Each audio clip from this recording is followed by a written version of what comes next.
Selamat pagi dan salam sejahtera bagi kita semua. Pertama-tama saya ucapkan terima kasih kepada Bapak Syarul Khairi, SSI MN, dan Bapak Aditya Warman, SSI MSI PhD selaku dosen pembimbing. Tidak lupa juga saya ucapkan terima kasih kepada Ibu Marcelina STMSC dan Bapak M. Khalid Safrianto STMT selaku dosen penguji yang telah memberikan saya kesempatan untuk saya dapat memaparkan tugas akhir penelitian saya yang berjudul kitosan dari cangkang udang putih atau Lithopenaeus paname dan aplikasi pada enrichment logam tanah jarang, neodymium dan terbium dalam red mud. Adapun latar belakang dari penelitian ini yaitu di mana perkembangan inovasi, teknologi dan industri yang berfokus pada penanganan masalah lingkungan semakin hari semakin berkembang pesat. Di antaranya itu ada produksi mobil listrik, mobil hybrid, kincir angin, magnet dan lain sebagainya. Peningkatan produksi tersebut juga mengakibatkan terjadi peningkatan permintaan logam tanah jarang di dunia. Hal tersebut juga dapat dilihat dari grafik permintaan logam tanah jarang menurut Rashid pada tahun 2021, di mana terjadi peningkatan volume permintaan permain magnet, metal alloy, katalis, elektronik, fosfor, gas aditif, dan keramik, yang menandakan terjadinya juga peningkatan permintaan logam tanah jarang dikarenakan masing-masing komponen tersebut membutuhkan logam tanah jarang.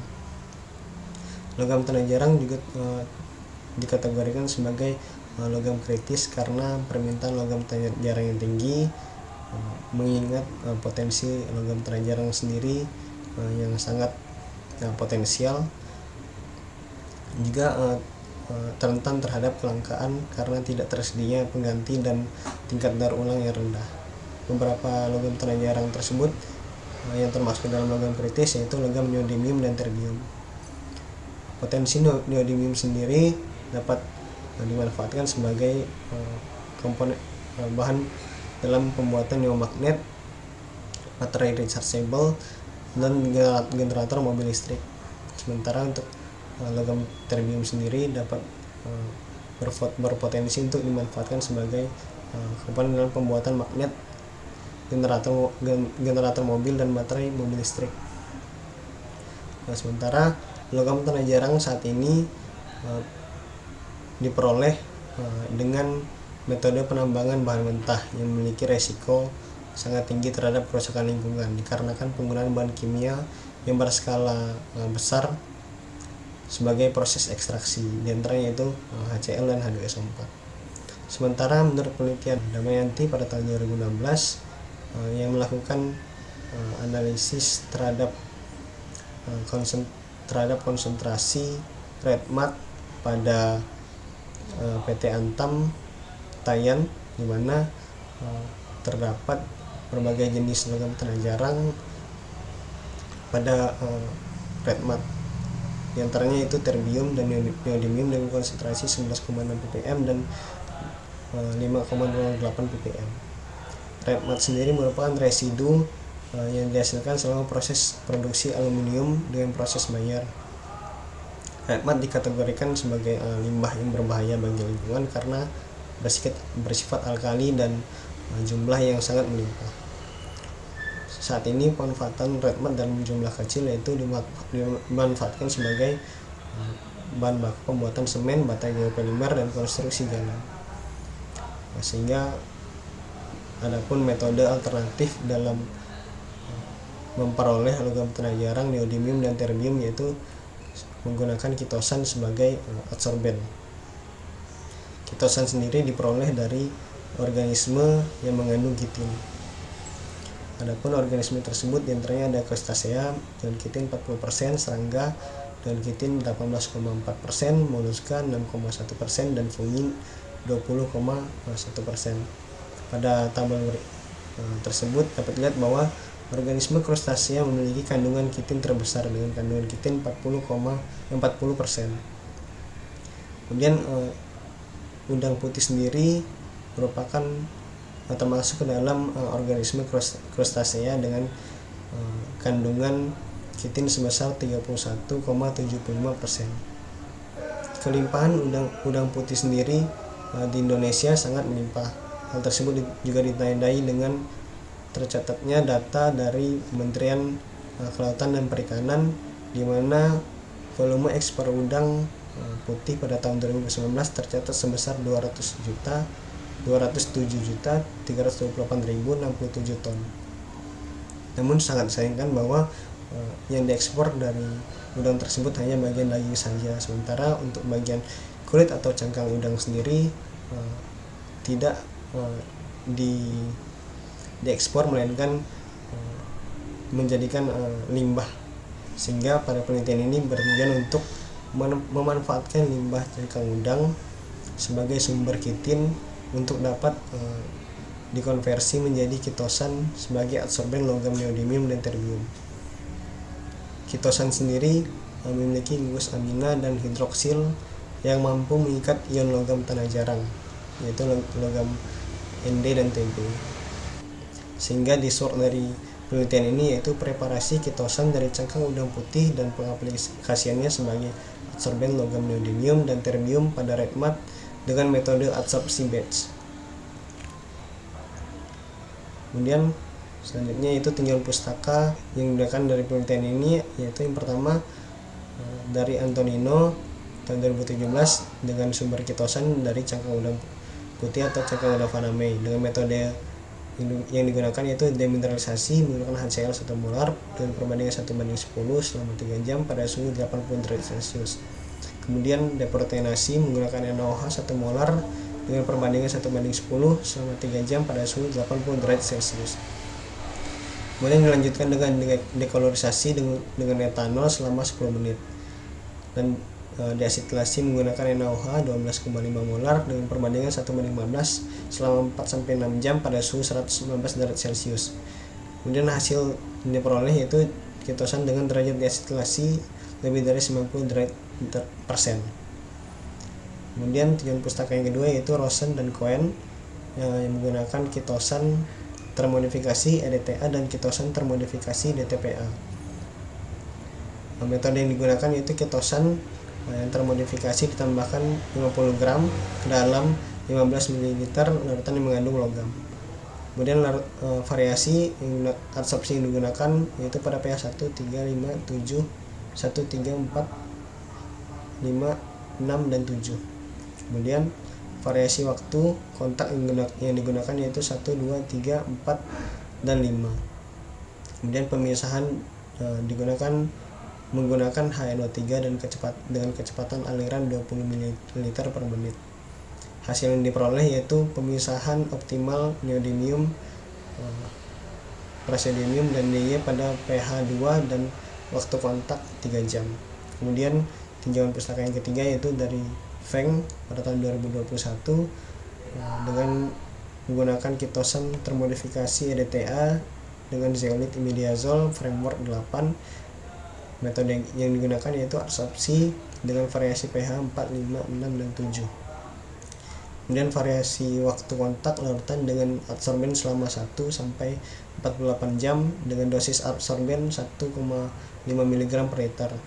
Hasil yang diperoleh yaitu kondisi optimal pada pH 6 dan waktu kontak 24 jam. Selanjutnya adapun dasar teori dari penelitian ini yang perlu teman-teman ketahui yaitu di mana untuk memperoleh kitosan dilakukan proses isolasi kitin dan proses deasetilasi. Proses isolasi kitin terdiri dari demineralisasi dan deproteinasi yang bertujuan untuk mengisolasi kitin dari mineral dan protein. Pada tahap demineralisasi dilakukan penghilangan mineral CaCO3 dan CaPO4 2 kali menggunakan HCl. Kemudian pada tahap deproteinasi dilakukan penghilangan protein pada kitin menggunakan NaOH. Kemudian pada tahap selanjutnya itu deasetilasi yang bertujuan untuk memutuskan asetil dari gugus amina yang menjadi gugus amina dan hidroksil. Kemudian kita masuk ke mekanisme deasetilasi kitin menjadi kitosan. Pertama-tama terdapat kitin yang ditandai dengan adanya gugus asetamida yaitu C3CONH dan gugus hidroksil. Kemudian kitin tersebut direaksikan dengan NOH yang terurai menjadi Na+ dan OH-. Selanjutnya OH- akan menyerang atom C pada gugus asetamida dikarenakan perbedaan muatan parsial, di mana gugus asetil bermuatan positif dan gugus OH bermuatan negatif, sehingga yang terjadi adalah akibat serangan OH tersebut terjadi pemutusan ikatan pada atom O dari ikatan rangkap 2 menjadi ikatan tunggal. Kemudian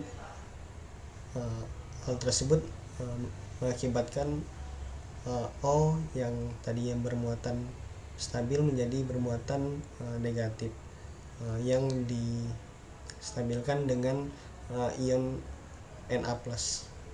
Selanjutnya OH, atom A pada OH akan tereliminasi menjadi O- dan H+. Kemudian ion H+ sendiri akan berikatan dengan NH menjadi NH2+ atau amina primer. Kemudian pada kondisi tersebut O- dan NH2+ berada pada kondisi yang tidak stabil. Kemudian untuk menstabilkan hal tersebut, NH2 akan melepaskan elektron dari gugus asetil menjadi NH2, sehingga terbentuklah kitosan yang memiliki gugus amina atau NH2 dan hidroksil, dan produk samping yang terbentuk yaitu garam natrium asetat. Selanjutnya dasar teori yang berikutnya yaitu reaksi kitosan dengan ion logam neodymium 3+ dan terbium 3+. Kitosan yang ditandai dengan terapatnya gugus amina dan hidroksil berperan sebagai ion exchanger yang dimanfaatkan sebagai adsorben logam berat maupun logam tanah jarang. Kitosan pada kondisi asam lemah memungkinkan gugus OH pada kitosan akan mengalami deprotonasi menjadi O- dan H+. Pada gambar di bawah terdapat kitosan sebelum mengikat ion logam Nd3+ dan Tb3+, di mana pada kondisi asam lemah ion hidroksil atau OH akan terdeprotonasi menjadi O-. Kemudian amina sendiri akan menjadi amina exchanger dan bermuatan positif. Kemudian bermuatan negatif maksud saya. Kemudian pada kondisi tersebut kitosan yang memiliki muatan negatif akan berikatan dengan ion logam yang cenderung bermuatan positif. Interaksi yang terjadi antara ion logam M3+ terhadap kitosan terjadi karena ikatan elektrostatik, yaitu interaksi antara muatan negatif dari kitosan dan muatan positif dari logam Nd3+ dan Tb3+. Selanjutnya hipotesis dari penelitian ini yaitu cangkang udang putih dengan kandungan kitin yang tinggi yaitu sebesar 31,75% memiliki potensi besar untuk dimanfaatkan sebagai sumber pembuatan kitosan untuk diaplikasikan sebagai adsorben logam neodymium dan terbium. Kedua, kitosan dengan derajat deasetilasi tinggi menunjukkan melimpahnya gugus amina dan hidroksil dalam rantai kitosan yang mampu mengikat ion logam Fe, Cr, Pb, Zn, Ni, Cu, Cd, Al dan beberapa ion logam tanah jarang seperti cerium, gadolinium, dan scandium, sehingga kitosan ini juga mampu mengikat ion logam neodymium dan terbium. Yang ketiga, reaksi protonasi gugus amina dan hidroksil pada kitosan dipengaruhi oleh derajat keasaman atau pH, sehingga seharusnya terdapat pH optimum kitosan dalam mengabsorpsi logam neodymium dan terbium. Selanjutnya yaitu metodologi penelitian, di mana Peneliti ini menggunakan alat yaitu hot plate, layer 2, Erlenmeyer Mahner, Erlenmeyer oven, statif, derajat analitik, kertasari, pH meter, ayakan, digital shaker, termometer, kondensor, dan glass beaker. Kemudian bahan yang digunakan yaitu cangkang udang, HCl, red mud, NaOH, methyl orange, cyano3, dan aqueous. Adapun preparasi sampel yaitu cangkang udang yang diperoleh dibersihkan dari sisa daging yang terdapat pada kepala maupun ekor. Kemudian cangkang udang dicuci hingga bersih dan dijemur di bawah sinar matahari selama 3 hari. Kemudian dihaluskan dengan blender dan diayak untuk mendapatkan ukuran yang serupa. Kemudian dapatkanlah serbuk cangkang udang dengan ukuran 63 mikrometer. Tahap selanjutnya yaitu isolasi kitin, di mana serbuk cangkang udang yang telah halus dilakukan proses demineralisasi dengan penambahan larutan HCl 1 molar dengan perbandingan 1:10. Kemudian diaduk dan dipanaskan pada suhu 80 derajat Celcius dengan kecepatan 200 rpm selama 3 jam. Kemudian didinginkan pada suhu kamar dan disaring endapan yang diperoleh dan dicuci dengan aqueous hingga pH netral. Kemudian dikeringkan dalam oven pada suhu 110 derajat Celcius selama 6 jam. Kemudian didapatkanlah cangkang udang yang bebas mineral atau kitin yang bebas mineral. Kemudian tahap selanjutnya yaitu dilakukan proses deproteinasi dengan penambahan larutan NaOH 1 molar dengan perbandingan 1:10. Kemudian diaduk dan dipanaskan pada suhu 80 derajat Celcius dan kecepatan 200 rpm selama 3 jam. Selanjutnya didinginkan pada suhu kamar dan disaring endapan yang diperoleh. Kemudian dicuci dengan aqueous hingga pH netral dan dikeringkan dalam oven pada suhu 110 derajat Celcius selama 6 jam. Sehingga diperolehlah kitin yang bebas mineral dan bebas protein. Kemudian tahap selanjutnya yaitu konversi kitin menjadi kitosan, di mana kitin yang telah diperoleh dilakukan proses deasetilasi, yaitu dengan penambahan larutan NaOH 47% dengan perbandingan 1:10. Kemudian diaduk dan dipanaskan menggunakan magnetic stirrer pada suhu 80 derajat Celcius dan kecepatan 200 rpm selama 3 jam. Selanjutnya didinginkan pada suhu kamar dan disaring endapan yang diperoleh. Kemudian dicuci dengan aqueous hingga pH netral dan dikeringkan dalam oven pada suhu 110 derajat Celcius selama 6 jam. Diperolehlah kitosan yang akan dianalisis dengan metode titrasi dan FTIR untuk mendapatkan derajat deasetilasi kitosan. Kemudian proses selanjutnya yaitu enrichment logam neodymium dan terbium, di mana red mud pertama-tama dilakukan proses pelindian dengan penghalusan dan pengayakan untuk mendapatkan ukuran 45 mikrometer. Kemudian ditambahkan larutan HNO3 2 molar dengan perbandingan 1:50. Kemudian red mud diagitasi konstan selama 24 jam pada kecepatan 300 rpm pada suhu 25 derajat Celcius. Kemudian disaring sampel yang ada dengan kertas saring untuk memperoleh filtrat. Kemudian larutan sampel hasil pelindian dilakukan adsorpsi dengan menggunakan kitosan yang telah dibuat. Licit atau hasil pelindian dipipet sebanyak 20 ml dan ditambahkan larutan 1 molar HCl atau 1 molar NaOH ke Erlenmeyer untuk mendapatkan variasi pH 1, 3, 5, 7, dan 9. Kemudian ditambahkan kitosan sebanyak 0,05 gram ke dalam masing-masing Erlenmeyer. Selanjutnya dilakukan adsorpsi batch dengan digital shaker pada kecepatan 300 rpm selama 4 jam. Kemudian partikel dipisahkan dari larutan dengan kertas saring ukuran pori 0,4 mikrometer. Dan hasil enrichment akan dikirim untuk dianalisis untuk mengetahui konsentrasi ion logam neodymium dan terbium.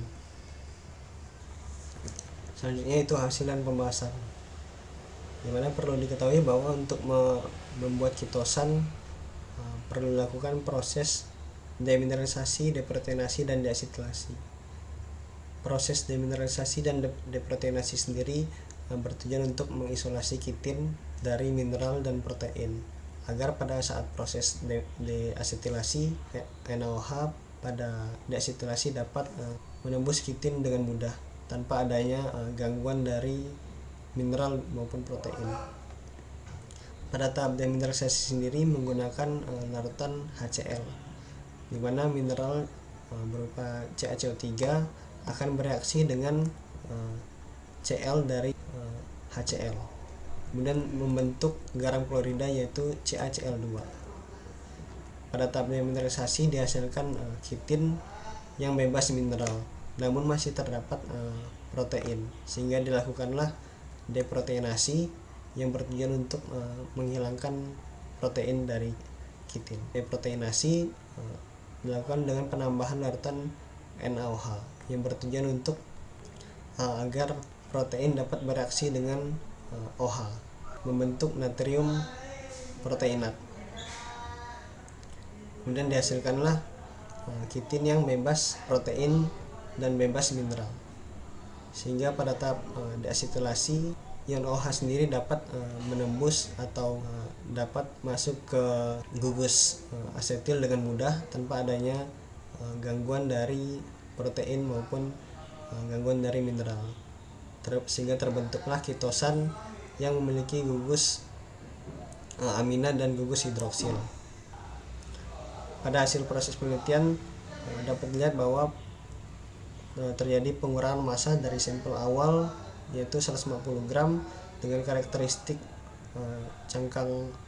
serbuk cangkang undang berwarna putih kekuningan, kemudian demineralisasi menghasilkan 47,46 gram kitin dengan karakteristik serbuk berwarna putih kekuningan. Kemudian pada tahap deproteinasi dihasilkan kitin dengan massa 36,91 gram dengan karakteristik serbuk putih krim.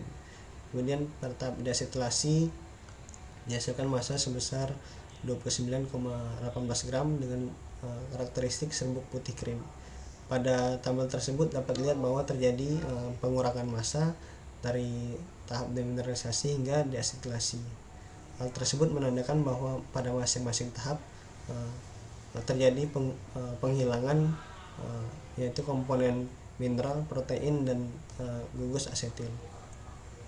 Yang selanjutnya yaitu perbandingan dari karakteristik kitosan yang dihasilkan dari penelitian ini dengan standar atau SNI 7949 tahun 2013, di mana warna dari kitosan ini yaitu berwarna putih krim dengan tekstur serbuk, kemudian tidak berbau dengan rendemen 19,4% dengan kadar air 2,61% dan kadar abu 0,95%. Kemudian derajat deasetilasi yang diperoleh dengan metode titrasi yaitu 78,69% dan metode FTR 80,43%. Sehingga pada tabel tersebut dapat disimpulkan bahwa kitosan yang diperoleh dari penelitian ini dapat dikategorikan sebagai kitosan yang memenuhi standar SNI 7949 tahun 2013. Selanjutnya yaitu uji derajat deasetilasi kitosan dengan metode titrasi. Metode titrasi sendiri pertama dikenalkan oleh Domart dan Rinaldo pada tahun 1983. Pada uji deasetilasi dengan metode titrasi, sampel kitosan yang telah didapatkan ditimbang kemudian dilarutkan dengan HCl dengan konsentrasi 1 molar. Kemudian sampel tersebut dititrasi dengan NaOH sebagai titrat dengan konsentrasi 1 molar. Kemudian pada proses tersebut titik akhir titrasi ditandai dengan terjadi perubahan warna larutan dari merah ke orange. Pada uji titrasi ini digunakan metil orange sebagai larutan indikator. Percobaan titrasi dilakukan secara triplo untuk memperoleh hasil yang lebih akurat. Kemudian dari hasil percobaan uji derajat deasetilasi dengan metode titrasi didapatkanlah hasil volume rata-rata NaOH yaitu sebesar 28,46 ml, sehingga dengan menggunakan rumus dari Domart dan Rinaldo didapatkanlah derajat deasetilasi kitosan dengan metode titrasi sebesar 78,69%. Selanjutnya yaitu uji derajat deasetilasi ketosan dengan FTR. Uji FTR sendiri bertujuan untuk mengetahui gugus fungsi yang terdapat pada ketosan, terutama untuk mengetahui gugus fungsi amina dan gugus hidroksil yang terdapat pada ketosan. Pada hasil uji FTR didapatkan hasil mana pada sampel 1 yaitu sampel ketosan dan sampel 2 yaitu sampel kitin. Pada spektra FTR yang diarsir yaitu pada rentang bilangan gelombang 1500 hingga 1700 dan pada rentang bilangan gelombang 3400 hingga 3700 menunjukkan sedikitnya perbedaan dari hasil spektra FTR tersebut, di mana pada rentang gelombang tersebut menunjukkan terdapatnya gugus amina dan gugus hidroksil pada kitin dan ketosan. Perbedaan yang tidak terlalu signifikan tersebut dikarenakan pada proses deprotonasi yang menggunakan NaOH sebagai pelarut tidak hanya mengeliminasi protein, tetapi juga pada saat proses deprotonasi berlangsung, NaOH sendiri langsung bereaksi juga dengan asetil pada kitin, sehingga pada proses deprotonasi tersebut berlangsunglah juga proses deasetilasi, yaitu di mana gugus asetil yang bereaksi dengan NaOH akan terkonversi menjadi gugus amina. Berdasarkan uji derajat deasetilasi dengan metode FTR dengan menggunakan perhitungan dari Domzi dan Roberts menggunakan metode baseline, didapatkanlah derajat deasetilasi ketosan sebesar 80,43%. Selanjutnya itu pembahasan enrichment logam, neodymium dan terbium. Enrichment logam, neodymium dan terbium menggunakan ketosan dilakukan menggunakan adsorpsi sistem batch. Pada hasil analisis ICP didapatkanlah hasil konsentrasi neodymium dan terbium pada masing-masing perlakuan, di mana pada perlakuan kontrol yang tidak ditambahkan ketosan terdapat neodymium sebanyak 0,3 ppm dan terbium kurang dari 0,1 ppm, sehingga dapat disimpulkan bahwa konsentrasi neodymium dan terbium pada sampel red mat yaitu sebesar 0,3 dan konsentrasi ND 0,1 ppm. Kemudian pada pH 1 terjadi pengurangan konsentrasi neodymium. Begitu juga pada pH 3 dan pH 5 sampai pH 9. Sedangkan pada logam terbium sendiri tidak terdapat kondisi optimal. Hal tersebut dikarenakan pada hasil analisis ICP konsentrasi terbium pada loading kontrol hingga pH 9 tidak memenuhi limit deteksi analisis ICP. Kemudian pada grafik pengaruh pH terhadap persen absorpsi logam neodymium terbium dapat dilihat bahwa logam neodymium yang terabsorpsi oleh ketosan pH loading kontrol, di mana persen absorpsinya yaitu sebesar 0%, yaitu tidak terjadinya pengurangan atau absorpsi logam neodymium karena tidak ditambahkan ketosan. Kemudian pada pH 1 terjadi peningkatan persen absorpsi yaitu sebesar 33%. Dan pada pH 3 sama dengan pH 1 yaitu 33%. Kemudian pada pH 5 terjadi peningkatan persen absorpsi sebesar 70%. Persen absorpsi yang sama juga terjadi pada pH 7 hingga pH 9, sehingga dapat disimpulkan bahwa pH absorpsi optimum neodymium logam neodymium terhadap ketosan yaitu terjadi pada pH 5.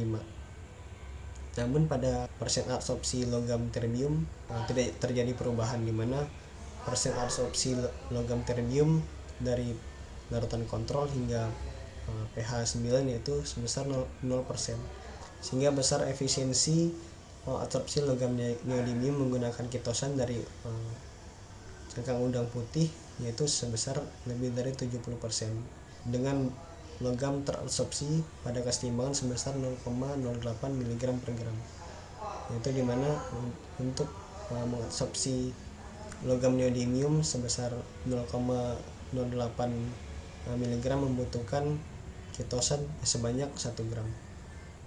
Adapun kesimpulan dari penelitian ini, yang pertama yaitu cangkang udang putih dengan jumlah kitin yang tinggi dapat dikonversi menjadi kitosan melalui proses demineralisasi, deproteinasi, dan deasetilasi dengan derajat deasetilasi sebesar 80,43%, sehingga dapat diaplikasikan sebagai adsorben logam neodymium dan terbium. Kemudian kedua, kitosan dari limbah cangkang udang putih dengan derajat deasetilasi sebesar 80,43% mampu mengabsorpsi logam neodymium dan terbium pada red mud dengan efisiensi absorpsi logam neodymium lebih dari 70%, dan ion logam neodymium yang terabsorpsi pada keseimbangan sebesar 0,08 mg per gram. Ketiga, absorpsi logam neodymium dan terbium oleh gugus amina dan hidroksil pada kitosan dipengaruhi oleh derajat keasaman atau pH pada saat absorpsi sistem batch. pH 5 adalah kondisi optimal absorpsi logam neodymium, sedangkan kondisi optimal absorpsi logam terbium tidak teranalisis dengan sempurna karena tidak memenuhi limit deteksi analisis ICP yang digunakan. Kemudian saran dari penelitian ini yaitu, yang pertama, perlu dilakukan uji enrichment dengan kitosan yang memiliki derajat deasetilasi tinggi lebih dari 95% dan dengan kitosan termodifikasi ligan NDTA dan DTPA karena memiliki sisi aktif yang melimpah yang dapat mengikat logam neodymium dan terbium.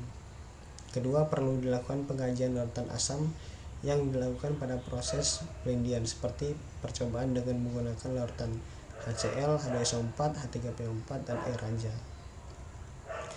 Sekian presentasi atau pemaparan tugas akhir penelitian saya. Kurang lebihnya mohon maaf. Saya ucapkan terima kasih.